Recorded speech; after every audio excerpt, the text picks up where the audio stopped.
Hi everybody, this is Karen Rodriguez and welcome back to the Robinson Curriculum YouTube channel. And this is another video in the series switching to the Robinson Curriculum from, and then we discuss a popular homeschooling method. And this video is about the Charlotte Mason method. So we're going to talk about some things that are similar, some things that are very different, and some transitional tips. And before we get started, I want to invite you to please subscribe to this YouTube channel. Okay, let's get started.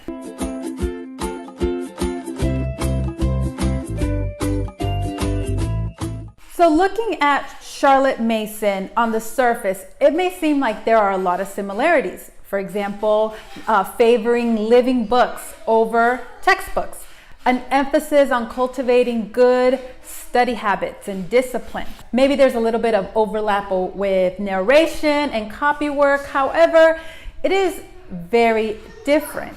The Robinson curriculum emphasizes reading, writing, and arithmetic, and it has ample time for each one of those subjects. Typically 2 hours for math, an hour for writing, 2 hours for reading. So they're spending a lot of time on those basic components, the foundation of a great education.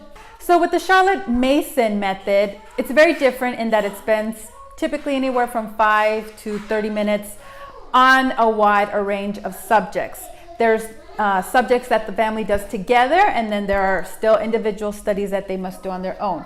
For example, looking at the website on what to order for the curriculum, we have first a history unit kind of study for the whole family. You have history and it goes through a cycle, and that also includes geography and Bible.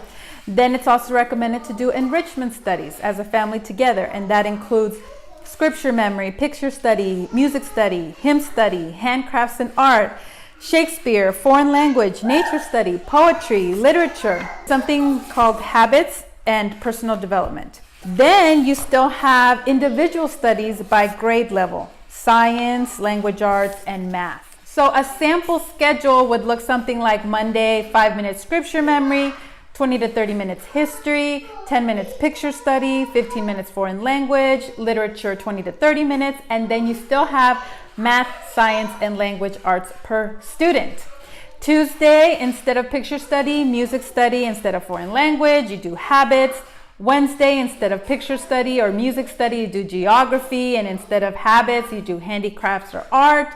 You do poetry instead of history. And then Thursdays, you do Shakespeare and Bible, and Friday, nature study. So while all these things are really nice and wonderful, it's a lot. It's a lot for mom to do, because here's the biggest difference. And a lot of times I've seen Charlotte Mason moms feel frustrated because they're thinking, because they can't get through their school day by lunchtime. They're still doing school way in the afternoon. And so they're wondering, how did Charlotte Mason do it and accomplish all of this before lunchtime? Well, the answer to that is very simple. She did not have a husband and she did not have children. She was a school teacher. She had classrooms of children. She didn't also have to nurse a baby. She wasn't in her first or third trimester. She wasn't also switching laundry. She wasn't running errands for a husband. So you really have to take that into consideration. While this looks really wonderful on paper, how does this translate to life in the season of life that you are in? It might not be very compatible. And right now I want to switch over to a clip from Dr. Robinson, who discussed just this, spending small pockets of time on various subjects so you don't feel like you're missing out, and what the end result of that is. So let's take a listen. Another thing that I think is important in designing a curriculum is that it not contain things that it doesn't have to have. Lots of mothers who want the best for their child try to do everything at once.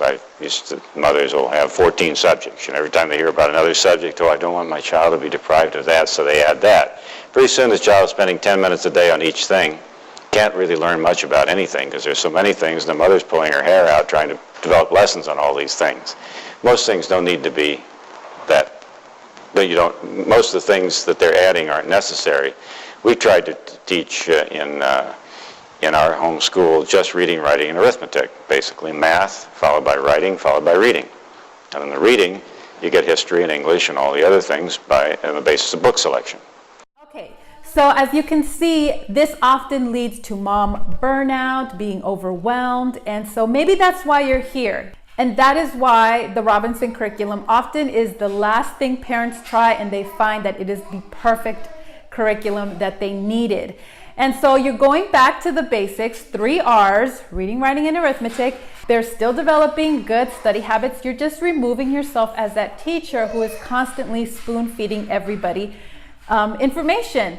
You are free to work with the younger children who need to learn how to read, or frees you up with to care for your toddlers and your babies, while the older kids learn how to independently learn.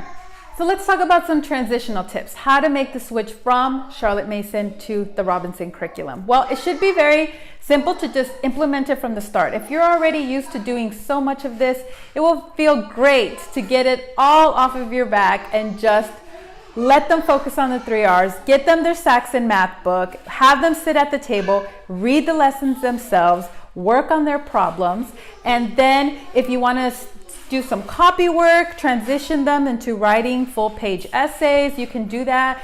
You might have really light copy work from Charlotte Mason. They can copy from the Bible until they get used to writing their own content. They can work on their vocabulary and spelling, and then you just assign them their book to read for an hour and a half, 2 hours. If you want to start slower and then build up that time, you can. And here's the big difference is that, yes, it's living books. Both focus on living books. However, with the Robinson curriculum, you're reading one at a time. You're not going through several books at once.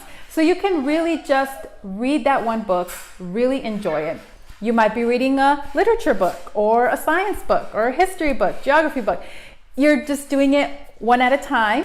Now, what if you really like the foreign language and the picture study and the poetry and the Shakespeare and the nature study? What if you still really want to do all those things, but you're going this route? Well, it's easy because you're just focusing on the 3 R's. That's going to free you up to do other things in a no pressure way. I talked about this with unit studies. It's the same thing. You can listen to hymns while you're cooking or having a meal. You can discuss it. You can pick one hymn a month that you really like.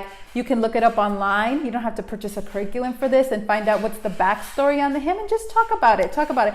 Maybe you want to have tea time and talk about poetry or whatever it is that you're reading. You don't have to purchase a curriculum that you feel like you have to check off the boxes on. It does kind of, you invest all this money in it, you're seeing it there.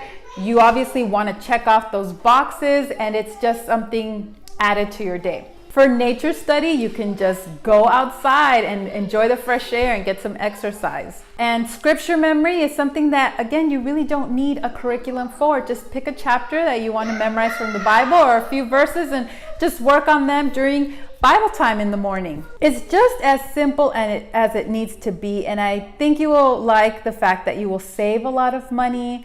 There's not a lot of consumables. There's not a lot to purchase. You don't have to be hunting down books from a book list. All the books are in your possession when you buy the CDs. You will be able to print all your books, so you don't have to worry about reserving at the library in time for that cycle, that study, having those books. All right, so that's it for this video. Please like it if you liked it, subscribe before you leave, and leave any comments or questions or concerns below. I really hope this will just encourage you that this is enough, this works, you can take the burden off of yourself. And again, there is a wonderful Facebook group that you can join and talk to other moms who have made the exact same transition. Thank you so much for watching, and I'll see you in the next video. Bye.